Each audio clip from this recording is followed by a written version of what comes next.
Live from WXOU at Oakland University, it's the GioMoShow. Now, give it up for your host, GioMoShow.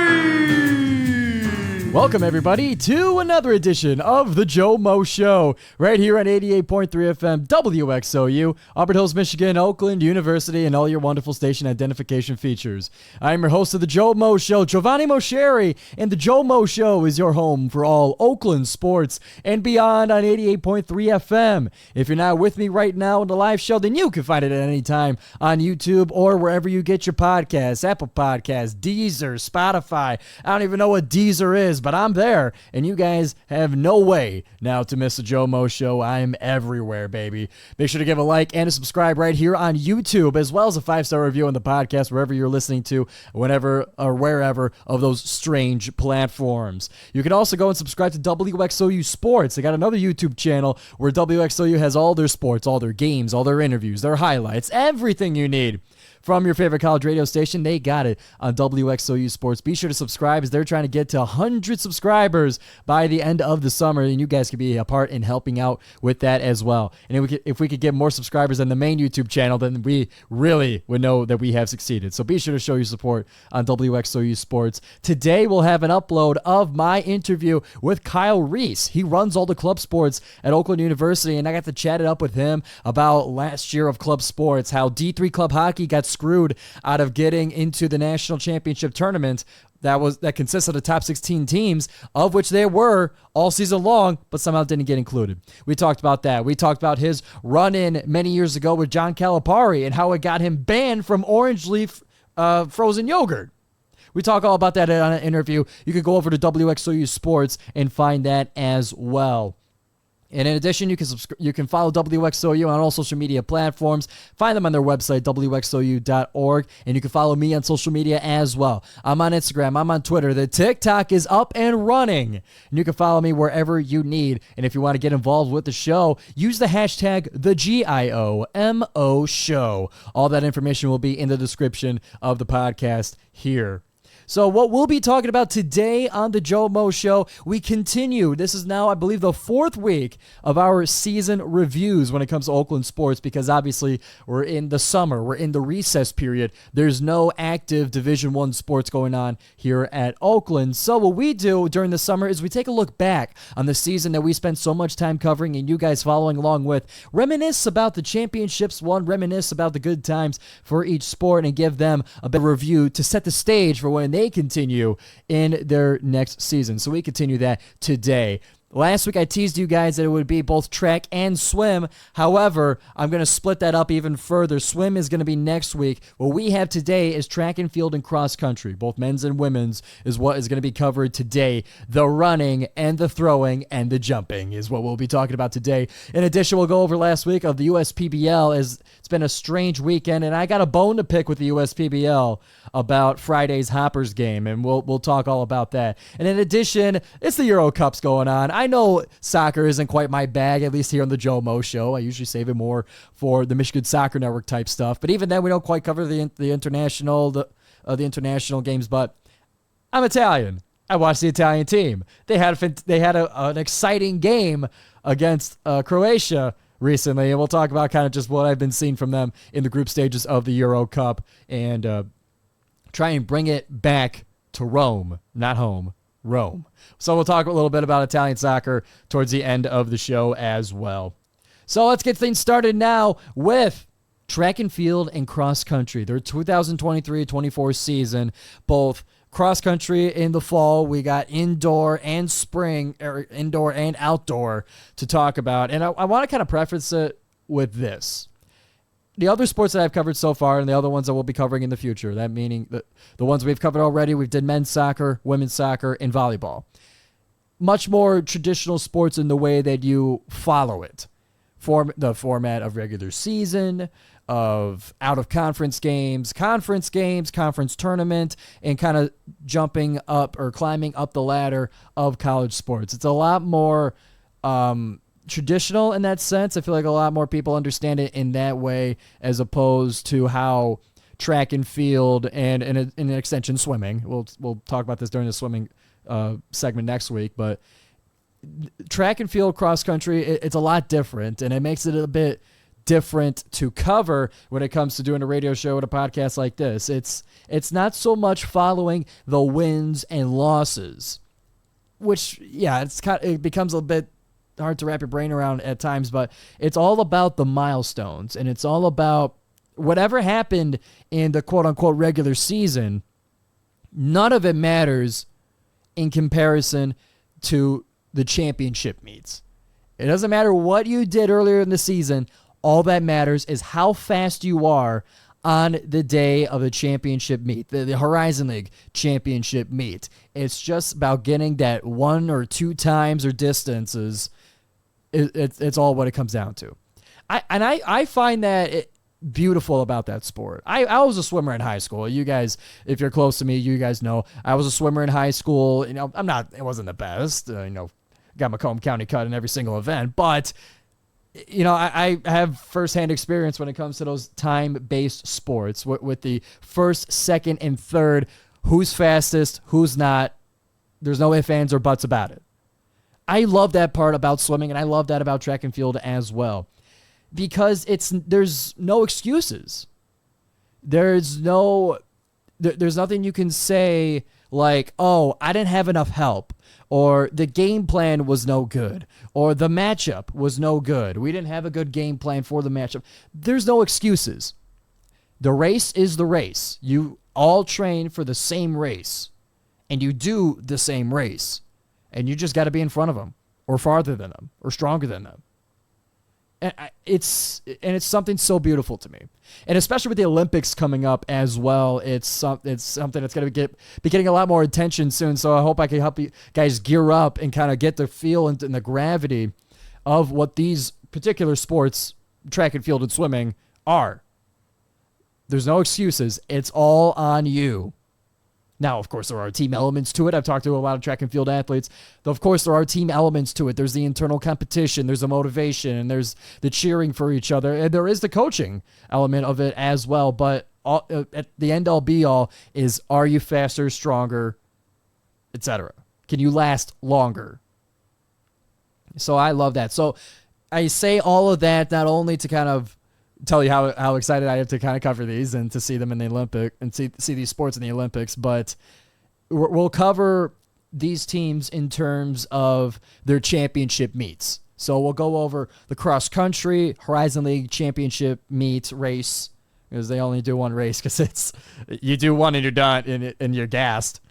We'll also do the track and field men's and women's indoor and outdoor championship meets. That's how we'll cover this, and we'll cover a little bit of milestones along the way if they come up. But for the most part, it'll just be kind of the results of these meets. So let's get started chronologically with cross country. They start in the summer and they finish up around November, and they kind of go through the fall season. They run through the changing of the trees, if the falling of the leaves, if you will. That's their timeline for their sport.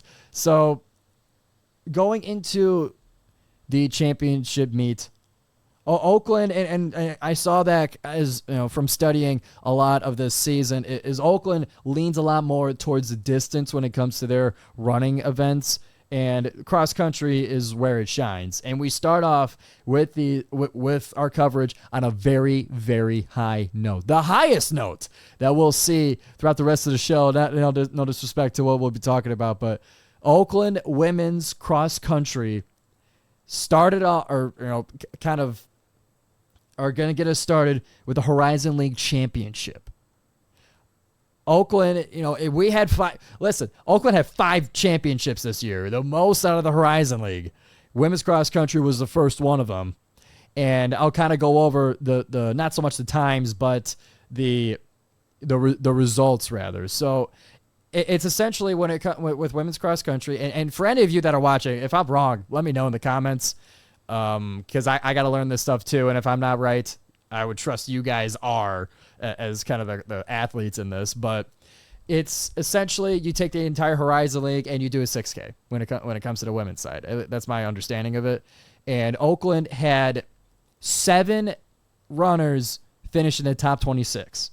And now I'm kind of adjusting the goalpost for the statistic, but we had 2 in the top 10, 4 in the top 20, and then extending it, 7 in the top 26. That's plenty for first place for Oakland University. And going over the individual placements, Grace Nolan, the grad student, 3rd place. Mariah Sheena, senior, 9th place.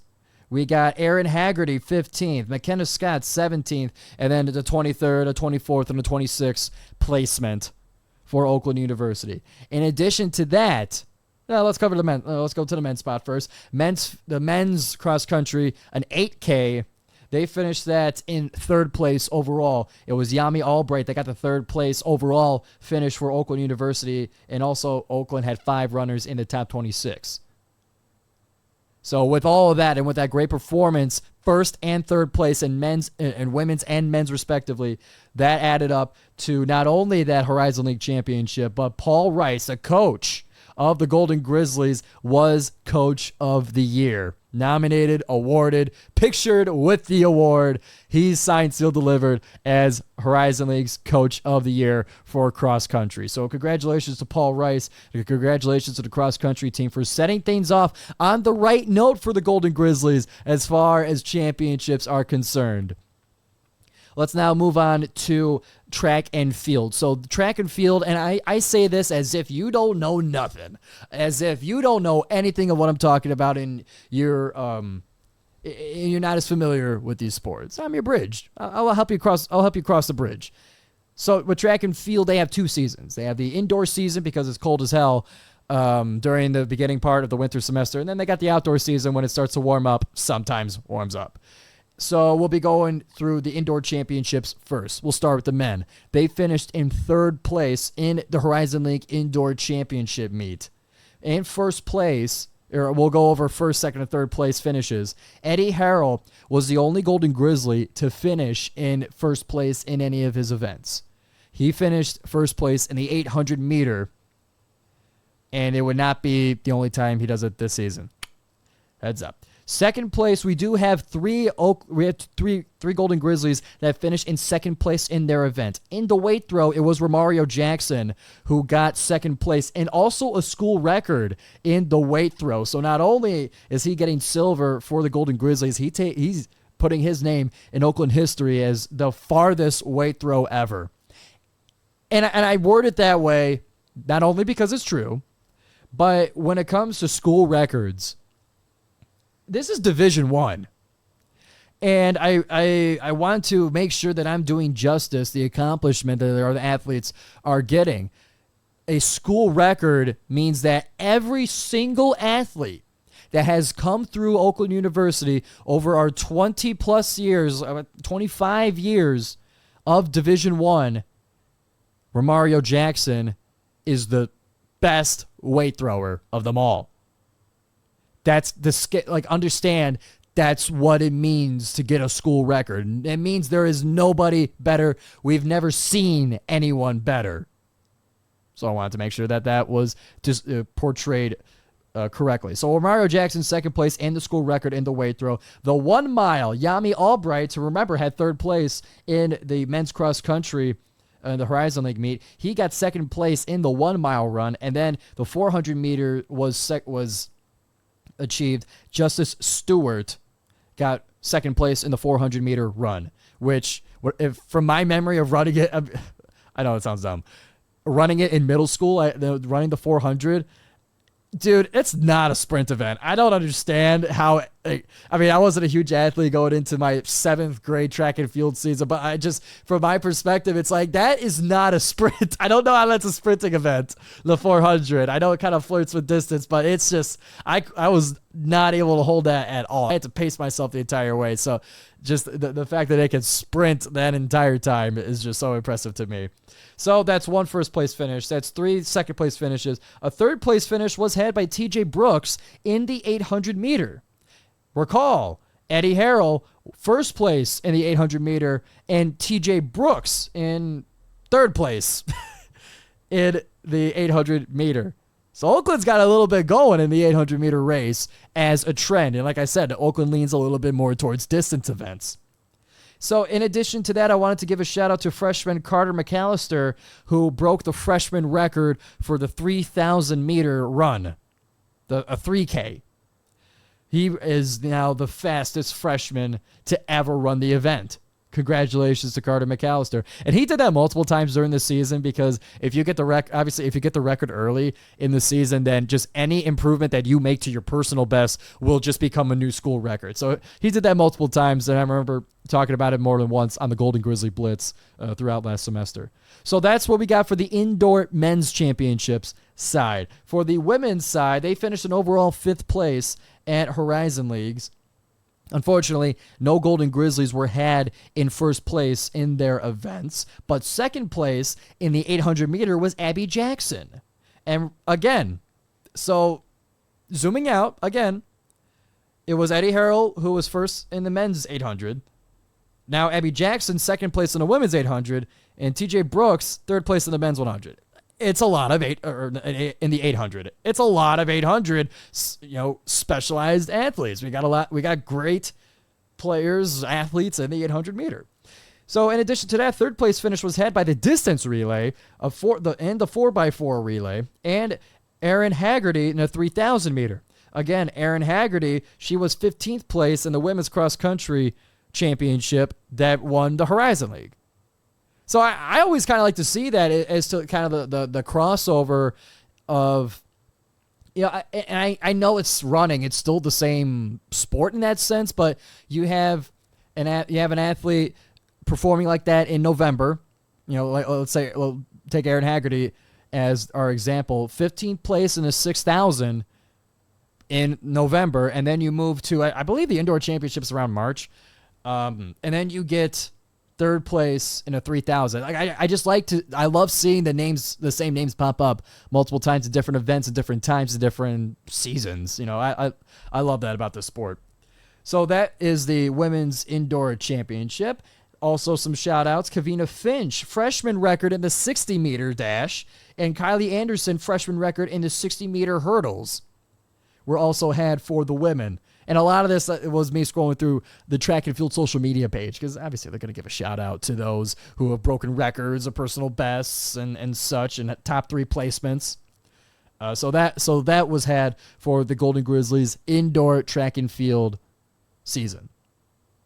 So now let's go into the outdoor season. For the outdoor season, which I would imagine a lot more of you guys picture when it comes to track and field. You picture the the outdoor events. And, you see all the field events, because there is a difference in terms of the events that are had between indoor and outdoor, just for facility reasons. Like for certain throwing events, it's just too far for the building to have while there's other events going on. So there's certain throwing events and certain field events that aren't had just for that sense. So the outdoor season really opens that up and allows, specifically us on the Golden Grizzlies, a lot more opportunities to go for gold. So in the outdoor championship, this one was hosted at Oakland University, by the way, and it's the third meet that they hosted this year, as they had like the Golden Grizzly invites earlier in the season. They had, I believe that was in April, they had the Elaine Lay Invitational. Elaine Lay is the name of the track and field complex in the back of campus. It's the Elaine Lay Track and Field Complex. It's also where they have a lot of club sports and club football. That's the place. That's the football field, near the upper fields by the apartments. I'm speaking to the students here. I understand many of you may not know what I'm speaking of, but so Oakland hosts the Horizon League Championship meet, and I would imagine from doing so had a little bit of a boost, have a little bit of extra motivation, a home crowd. I love home crowds. So I got to imagine, and looking by the results, had to have helped. So let's go over the top 3 finishes for the men's team in the outdoor championship meet. Third place was had overall by Oakland's men's team. First place, we have 4 Golden Grizzlies that were champions in their events. The discus event, Romario Jackson, first place. 3,000 meter steeplechase, Wesley Howell was first place. 1,500 1500 meter, Yami Albright. 800 meter, Eddie Harrell. And let's kind of, again, I'll take these results and let's zoom them out to the entire season. Romario Jackson, remember, he was second place in the weight throw and indoors. They open it up to have his discus event, and he's first place in that thing, baby. And we're not done talking about Romario Jackson just yet, but Wesley Howell, 3,000 meter. Yami Albright, remember, Yami was second place in the 1 mile in indoors, and he was third place in the cross-country championship meet. And now he's first place in the 1,500 meter run. Eddie Harrell, back-to-back, indoor and outdoor, consecutive sweeping champion of the 800 meter. I wanted to bring that up and point that out as well. In addition to that, in the 800 meter, recall the name TJ Brooks. He got second place in the 800 meter for the men. And if you remember, indoors, he was third. So, again, 800 indoors was first place Eddie Harrell, third place TJ Brooks. Outdoor, first place Eddie Harrell, second place TJ Brooks in the men's 800. They just dominate that event. And that was the only second place finish had on the men's side. Third place, hammer throw, Romario Jackson, third place. Shot put, Alex Mansfield, third place. So again, those are some of the events they open up. And Oakland able to get more top 3 finishes in that as well. And the men, through all of that, finished third place in the Horizon League. Moving on to the women's outdoor championship meet. The women would finish fourth place in the Horizon League, getting first place in 3 events, all of which are distance. 3,000 meter steeplechase was had by Jennifer Olson. 800 meter was had by Abby Jackson. And 5,000 meter was had by Erin Haggerty. Again, some repeat names here. Abby Jackson, who was second place in the indoor 800 meter, now gets first place in the outdoor. And in addition to that, since we're on the subject, Abby Jackson has multiple of the best 800 meter runs in school history. Throughout the season, she broke the 800 meter record 3 times throughout the season, and now is way up there in terms of Oakland 800 meter. Again, a lot of 800 meter going on here at Oakland. I guess that's our bag. Into second place for the women's in the outdoor championship meet. The 400 meter hurdles was had by Grace Hungerford. Grace Hungerford. And the 4x4 relay won second place. Third place, the shot put, was had by Jamie Geese. And the 1500 meter was Hannah Fisher. Overall, the women finished fourth place in the Horizon League. So, it was a lot of word soup there. I understand. I want to bring you guys back. If you held on for this long, we appreciate it here at the GioMoShow, but it's a lot of results and numbers and names, and it's not so much, it's hard to picture everything in your mind, and that it just unfortunately is a nature of the sport in that way. That's why it's tough to cover track and field and cross country and swimming for more than just a footnote of, oh, we had this many top 3 finishes, we got this place overall.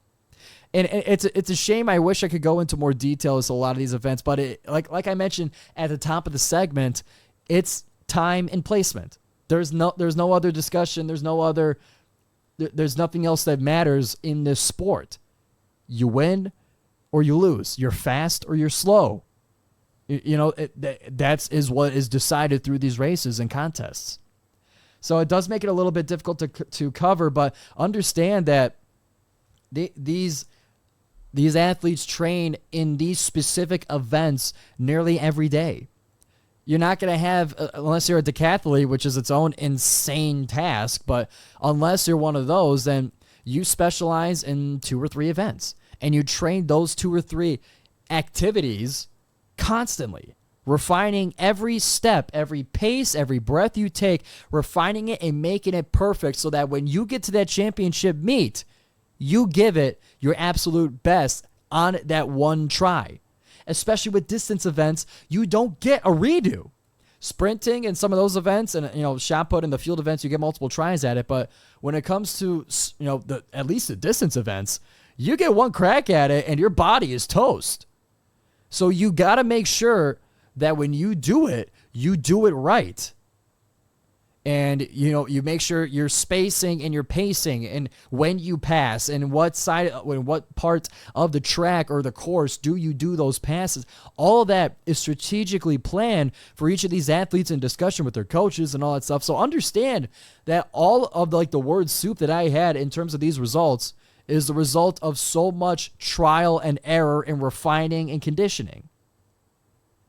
That's part of what I love about sports is it's not just what you see, it's what you don't see that matters even more. And that stuff that you don't see is way less fun, but they still do it. And especially for running. Running sucks. Swimming is at least a bit, is at least a different sensation. And you don't destroy your knees in that sense, but running is very difficult to stick with. For 3,000 meters, for a steeplechase where you're jumping over, I would assume that's called the steeplechase, but you're jumping over the obstacle with dead legs for 3,000 meters. That's tough stuff. And I want you guys to have that perspective going into the Summer Olympics as well. Understand how difficult this stuff is. So, with that out of the way, we have wrapped up our season review of cross country and track and field for this year for the Oakland Golden Grizzlies. Next week will be swim and dive. I know I teased you guys last week. Next week will be swim and dive. And we'll be trying to dress it up a little bit, perhaps an interview maybe on the way for that one. We'll try and get that one going, and especially after Olympic trials have finished up is also kind of why I wanted to push it, because I wanted to make sure that everything was wrapped up and finished, and athletes are they got a bit of a moment to rest after Olympic trials, because I definitely want to talk to one of them about their experience at Olympic trials. So that'll be next week on the GioMoShow Show for the season reviews. Coming up next after this break, we'll be going into the USPBL, the weekend that they had, my Hopper staying on top, and the bone that I got to pick with that league. We'll get to it real soon on the GioMo Show. Welcome back here to the GioMo Show, 88.3 FM WXOU. Appreciate you stopping by. Be sure to hit subscribe right here on YouTube. Follow the podcast wherever you are listening. 5-star, however you go and support, like, comment, subscribe, follow me on social media, yada, yada, yada. All the details of that stuff is down in the description wherever you are watching. So we just got done talking about track and field and cross country for the Oakland University Golden Grizzlies as part of our season reviews. We now get into the USPBL part of our show, where we got a bit of a shortened week of games. One of them canceled due to rain. So we got 4 games to cover in that sense. My Hoppers stay on top. Unfortunately, as of this recording, have yet to see the nominees or the award winners for player and pitcher of the week in the USPBL. So unfortunately, we'll have to omit that part. But either way, we got some games to talk about, as well as a bone to pick at the end of the segment here. I'll hold off on that, just so I'm not leading with the flamethrower in that sense. So we'll start it off with the current standings in the USPBL, and I don't want to spoil all the results here, but my Diamond Hoppers stay in first place by 2 games. They are 11-5 for a fantastic start of the season for my Frogs. We'll be trying to get one of the Hoppers onto the show soon enough to kind of get a recap of their great initial start. Behind them are the Utica Unicorns, 10-8. There are 2 games behind the Eastside Diamond Hoppers. And then we go to the West. The West Side Woolly Mammoths, 8-6. And the Birmingham Bloomfield Beavers having a tough season. 3-13 is their record as they sit in 4th place in the league. As far as the games played, it started off on Thursday with the Unicorns and the Mammoths facing off in what was a very, very slow game. A game that went scoreless all the way into the bottom of the 9th. Let me say that again. The bottom of the 9th was when any runs were scored in that final inning, bottom of the 9th inning. It was the West Side Woolly Mammoths with the last chance added, got the 1 run needed to end the game victorious over the Unicorns, helping my Hoppers stay on top for the start of that week. And in a game like this, some fantastic pitching was had. The Unicorns went through their bullpen a little bit to get the Mammoths within or only to one run. And the Mammoths doing slightly the same. Nate Blaine would pitch the first 5 innings, allowing only 4 hits, walking 2 batters and 6 strikeouts. He would be the main pitcher for the Westside Woolly Mammoths. Luke Drummond, former Diamond Hopper, was in for 2 innings as well, gave up a hit, but had 3 strikeouts in his 2 innings of work. So I mentioned them because they won. I'll say that. Garrett Bonnet pitched 3 innings for the Unicorns. No hits, no runs, walked 4, and struck out 3. And then they went to 4 more pitchers throughout the rest of the game. But the player to get that 1 run for the Westside Woolly Mammoths, as a pinch hitter, Drew Fleming, with 1 at-bat, 1 hit, 1 run, 1 RBI, was the one that finished with a home run. That was the 1 run that set the game to the Mammoths' victory. Fleming coming in as a pinch hitter. Home run. Just like that. Mammoths win it on Thursday 1-0 over the Unicorns. Friday's game was supposed to be the Mammoths and the Eastside Diamond Hoppers. That game got cut short due to rain. That's the source of the bone picking that must be done at the end of the segment. Again, hold on. I'll talk about it after this one. But that game got cut short, and looking at the broadcast, they cut it at the top of the 6th inning where the Westside Woolly Mammoths were up 10-1 over my Frogs. Man, it was... Looking at the score here, it was scoreless until the 3rd inning. Each team exchanged 1 run. No runs in the 4th. And then the Westside Woolly Mammoths got 3 runs in the 5th, so now they're up 4-1. And then in the top of the 6th inning, somehow, whether it was slippery gloves in the rain or such and such, 6 runs were scored in that top of the 6th to get them that 10-1 lead, and then rain had to cut the game short. As I'm pretty sure there was already a rain delay in the middle of the game anyway, so they will finish up that game later in the season, I'm sure. So my Hoppers are in a bit of a tough spot when it comes to how that game ended. Moving on to the Saturday doubleheader, it was the Beavers and the Unicorns. The Beavers able to get their 3rd win of the season in Game 1 of this doubleheader, where they beat the Unicorns 4-1. The game would start with the Beavers' lead. In the 3rd inning, they would get a single run that would eventually be equalized by the Unicorns in the 5th inning as they were tied 1-1. And since doubleheaders are played in 6 innings, the 6th inning was the final one of that game that was tied. The Beavers, however, would score 3 runs in that top of the 6th and hold the Unicorns to none to get them up by 3 runs to win it 4-1 in Game 1. Second game of that doubleheader was not the same for the Beavers, as they would go down 5-0 by the time the 3rd inning finished up, and they would be shut out for those 6 innings, unable to get a run, as they lost to the Unicorns, split the doubleheader 5-0. Looking into some of the stats of that game, in Game 1, Beavers pitcher Greg Loken would pitch for all 6 innings, allowing only 4 hits, a run, with 6 strikeouts as well. For the Unicorns pitching Ben Critson, 4 pitches, 4 hits, a run, and 2 strikeouts for the highlight pitchers. For the Beavers, it would be, looking at the results here, Perez would be grounded out. This is in the 6th inning where they had those 3 runs to get the win. In the 6th inning, Perez would ground out to first base, but it would bring back Petrowski, and then Stevanovic would single for 2 RBIs to bring back Hilbrick and Ballin. That would be the 3 runs scored in the 6th inning to get the Beavers that win in Game 1. In Game 2, however, it was all Unicorns with 4 runs scored in that 3rd inning, including Shin with a double for an RBI, including Seraldin singling for an RBI, and then Baggett with an RBI single as well. So it was a whole lot of Unicorns in that second game to equalize the doubleheader.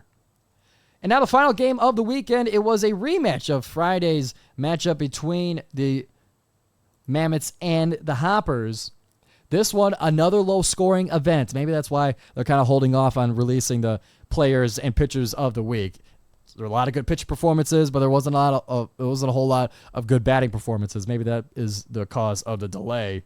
But either way, Hoppers will win this one 2-0 over the Mammoths through 9 innings. It would start off the Hoppers getting the first lead in the third inning with a single run, and then adding on to it in the fifth inning to get them the 2 runs, and would shut out the Mammoths throughout the whole game.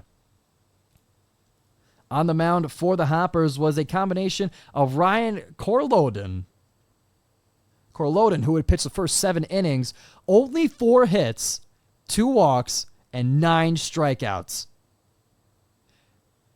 Nick Bastian would get the other 2 innings, no hits, no runs, no walks, 4 strikeouts. That's it. Game over. And as for those Hoppers who scored, it was Martin who got an RBI single, or rather 2 RBI singles. He was the only one that got the bat going for the Hoppers. That got them the 2 runs in the lead. And the pitching held off the Mammoths for the rest. So it was a bit of a weird weekend for the USPBL. A game canceled, a lot of low-scoring events. And such. A bit of a strange weekend. But to review the standings once again is the East Side Diamond Hoppers, my frogs, baby, that are up 11-5 in first place. Utica Unicorns 10-8. Westside Woolly Mammoths 8-6. Birmingham Bloomfield Beavers 13-3. So we'll be covering the USPBL next week, as well as this is your home for all USPBL action here at Jimmy John's Field. And now finally, I dangled the treat in front of you for long enough. The carrot will be now let off the stick. I got a bone to pick with the USPBL. I let it be known on Twitter and Facebook, and oh yeah, I got a Facebook too. But on Instagram is what I meant to say. But it was that Friday. It was that rainy Friday game between the Mammoths and the Hoppers, and I happened to mention to a friend of mine, like we usually, me and an old friend of mine would go and watch a game together. We've done so a couple of summers in a row now. So like, hey, when are we going to go and watch a Hoppers game? Because it's got to be a Hoppers game. That's not a negotiable. So I ask, when are we going to go? And my friend says, I'm actually there right now. It's Oakland Night. It's Oakland Night. And I said, how did I miss this? Are you kidding me? I lost my mind. I said, how did I not know about this? Trying my best not to be mad at my friend, but there's a little bit of like, why didn't you tell me? But that's not my bone to pick. I'm not saying this to do so with my friend. I looked through to find out how I could have possibly missed this. Somebody like me who is so tuned into the league, who has his notifications turned on for the social media.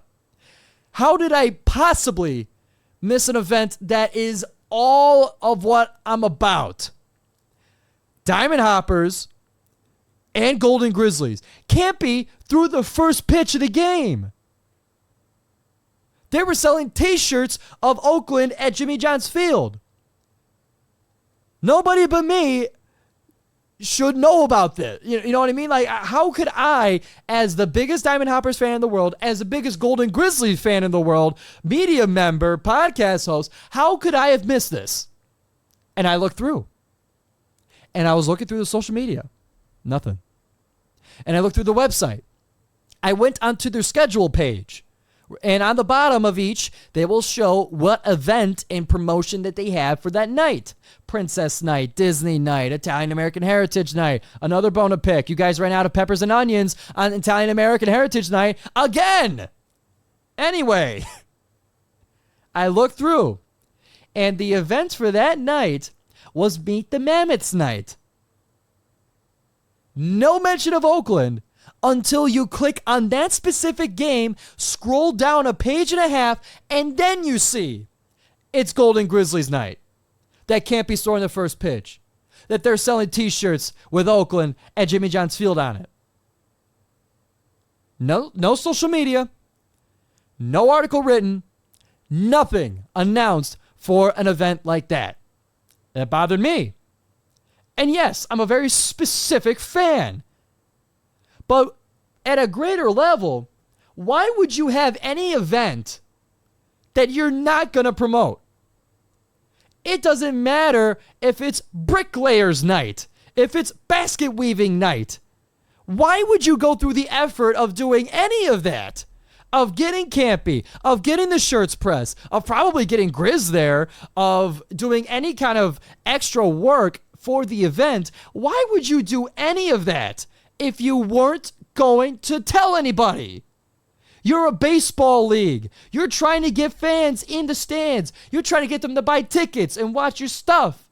And you don't tell them about this? I was unbelievably furious to know that I missed that event. It was rained out. I know. I would have went in the rain. What better event would there have been for me personally to go to? I haven't even been to a game yet. I'm looking to fix that this weekend. But Golden Grizzlies night at Jimmy John's Field, even beyond me, you were going to get people. There's Oakland fans. There's alumni. There's those who know that Campy, won the Horizon League and beat Kentucky. Like, that's a thing that people know about. And you don't tell anybody? I couldn't believe it. I was so furious. I don't usually do it, but I put a tweet up. I put the big tweet up. I said, what did I say? Let me read it out explicitly because I want to be correct. I don't want to put my words in my mouth. Let's go see exactly what I said. I wrote, thanks, USPBL, for clearly advertising that tonight's Hoppers game was Oakland Night and Campy was throwing the first pitch. I tagged Golden Grizzlies in this as well. If only I knew someone who loves all those things. Nothing on socials and barely on the site. But hey, at least it's Mammoth's night. Listen, I love this league. And I cover them only because I like them. Okay? I love my Hoppers. Genuinely and purely. And I'm the biggest Hoppers fan around. Okay? There's no debate. So I say this to say, hey, you guys got to do better at this. You guys are wasting a lot of time if you're not telling people this. This is a big event. That specifically for me was a big event that I didn't get to go to and you guys didn't get to benefit from. You guys got to do better at promoting your events. I couldn't believe it. So not only did you run out of peppers and onions for Italian American Heritage Night and everyone had freaking dry sausages in a hot summer day, but you mess with Oakland Night too. I don't got many other character traits. Italian, Hoppers fan, Golden Grizzly fan. I don't got much else. If you got gardening day and you don't tell me about it, then I just know you hate me. That's all I'm saying. You guys need to step it up a little bit. I love you guys, and that's only why I'm saying it. But step it up. Unbelievable. I might cut the segment, but okay. And we'll wrap up the show with a little bit more of a happy subject here. We'll cover the Stanley Cup Finals later this week. I'll have our resident hockey head of WXOU come in, and we'll be talking all about it. Former sports director Ben Schrader coming to the show soon. So I'll save the hockey for that part of it, and I'm gonna have him do most of the talking for hockey because because I don't know much about hockey, so I'm gonna source it through him. But what I have watched this weekend is the Euro Cup, and throughout the week, the Euro Cup, which may be way out of the field of your guys' sports fandom, so I'll keep it short. But essentially, they do it. It's like the World Cup, but only in Europe. And they do the same thing with the Copa America. It's the same thing, but for the Americas. And Italy won it the last time around. Italy is the reigning Euro League champion. They did so in penalty kicks against England, where they wanted to bring it home, but we brought it Rome. But since then, Italy, 2 years after winning the Euros, completely missed out, lost in group stages, didn't qualify for the World Cup. And that was really annoying as an Italian, that we won one of the most competitive, one of the highest marks in all of global international soccer. We went from that to not even qualifying for the biggest event, That was really annoying. So this Euro had a lot of weight on it. Is Italy going to continue the downfall, or are they going to come back and, continue to be the international powerhouse that they are to be? So with that, the group stages come out, and Italy is in the toughest group possible.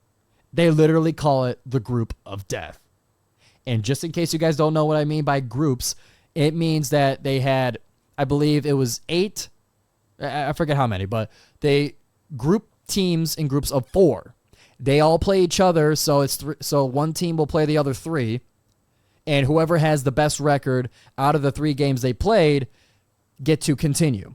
The top 2 in the group get to continue, and a couple third-place teams would continue as well. If you win, you get 3 points. It's all about points, not so much in the record. You get 3 points for winning, you get 1 point for tying, you get nothing for losing. So basically, I won't go through every game, but in our group was Spain, Albania, and Croatia. And Italy, all coming into the group of death. That's what they've been calling it on the broadcast. So Italy has been having, has a tough task ahead of them. So we were nervous. I'm nervous. I was nervous. Italians were nervous because this could really be a continuing tumble down the ranks of world soccer. And so the way it went is okay, so here's how it starts. I'm remembering more of the games now. I didn't have notes for this, but Albania, I was working during that game, so unfortunately I couldn't watch it, but literally the first 23 seconds of a 90-minute match, Albania scored. In the first group match, on the first day, we get scored on in less than 30 seconds, and we're down 1-0. Oh, and we're like, oh, no. No, we can't. This can't happen. We got one of the best goalkeepers in Gianluigi Donnarumma. I love that guy. We had one of the best keepers in the world. How could this happen? So and you can go through my Twitter. I got a timeline basically of my reaction. It goes like this. I can't read this on air, but I swear, after seeing the 23-second goal, and then Italy scores how soon after? Italy scores in the 11th minute. So 10 minutes go by, we tie it up, and we're good. It was a fantastic crossing kick, header into the net. We got it. So we are so back. And then 4 minutes later, we get another one. Beautiful strike. We score. We're up 2-1, and we're good. All in 15 minutes. It's how we started the Euros. So that would end up holding on. We beat Albania. We get our 3 points, and we're up there. Our next match was Spain. Spain's very, very good. Spain was our opponent in the semifinals of the last Euros that we ended up winning, I believe, in extra time. But don't quote me on that. So that one was a disaster of a match. Italy never had the ball, and the only goal that was scored, we lost 1-0. The only goal scored was scored by us, on ourselves. We had an own goal. Out of all the opportunities that Spain had, it had to be off of us. So that was really annoying, and we lost that one. Spain would go on to win, to lock in their top spot in the group after after their last game. So now Italy is in a position where they face Croatia, the last team in the group. We have to either win or tie to get second place and continue into the tournament. If we lose, we're out. Say goodbye. Italy is an embarrassment. That's what would happen. So this one was a bit back and forth. It was a bit weird. And, we didn't have the ball much. And, we had some opportunities. We started to really turn it up. It was tied 0-0 at halftime, and we really heated up in the second half, but just couldn't get it.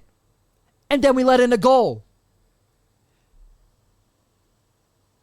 I forget when, but it was like in the second half, we give up a goal, and we are now losing. We are currently eliminated if the game ended there.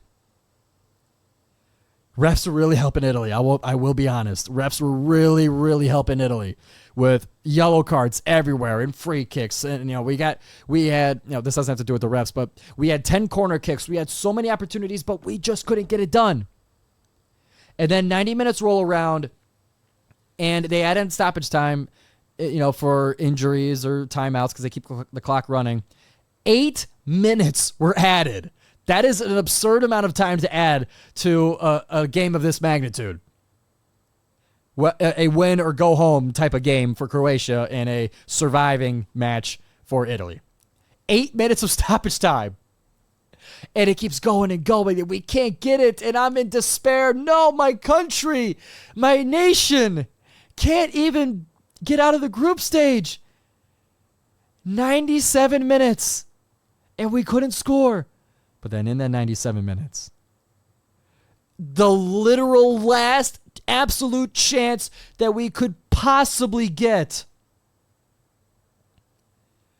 It's on I'm going to watch the replay right now. Italy on a breakaway. They pass it up to the near side. On the run, one touch, right foot, top shelf. We score, we tie, and we survive. 97 minutes it took for us to score. Mattia Zaccagni. There's Mattia Zaccagni. Substituted in just a few minutes later to equalize the match, to get us the tie, the 1 point we needed, and we survive and continue. A complete 180 of emotions.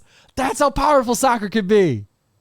You can hate yourself and hate everything around you for 90 minutes. In the very last second, nothing but joy and excitement and screaming outside, going outside the door and, yes! Forza! Forza Azzurri! All in just a matter of seconds. You could flip from that. So Italy advances, and the game was over right after. It's kind of up to refs' discretion as to when they end the game in stoppage time, but they called it like immediately. They say, let's go home. We did our job. We got Italy to tie. Let's go home now. Oh, but it was so beautiful. Top shot. It was a perfect shot. Go and watch it. Mattia Zaccagni. I'm sorry. I should pronounce that name right. But either way, it's been amazing. God, it's only if, every so often I pay attention to international soccer like this because Italy plays. It's so much fun. It's so much fun. All right. That'll wrap it up here for the Joe Show. We covered the season review of track and field and cross country for Oakland University as part of our season reviews. We talked about the USPBL, a kind of strange weekend they had, and the bone that I had to pick with the league in terms of attacking my character. Rewind and you can find it. And then we talked about the Italian national team continuing in the Euro Cup. As an Italian, I was so happy. So we covered a lot of ground here on the Joe Show. We appreciate you stopping by. That will close it out for us here. Be sure to like and subscribe. Follow me on social media. Follow the podcast. Support it. Share it with your friends. Do whatever you can to support the podcast. Get your Oakland friends involved. Get your USPBL friends. Get the Italians involved. Come on. Let's get this thing blown up. Pretty soon we'll have Ben Schrader come on to the show, talk about the NHL playoffs or the Stanley Cup Finals, a review of the Red Wings season here, and we'll have our interview with Kyle Reese of Club Sports coming out real soon here on WXOU Sports. So from Giovanni Moscieri, from WXOU and the Joe Mo Show, we'll see you next week, Tuesdays at noon.